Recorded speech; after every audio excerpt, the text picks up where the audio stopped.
Good afternoon, everybody. Just wanted to do a quick PSA on this keycap switch puller I picked up off AliExpress.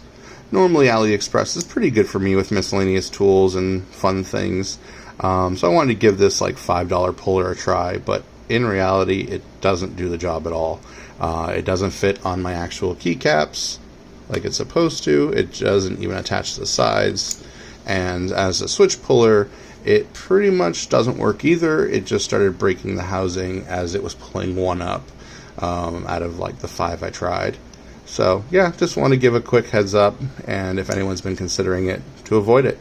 Pick up a quality one or stick to the cheap, simple ones that come in most kits. Cheers. Everyone have a good one.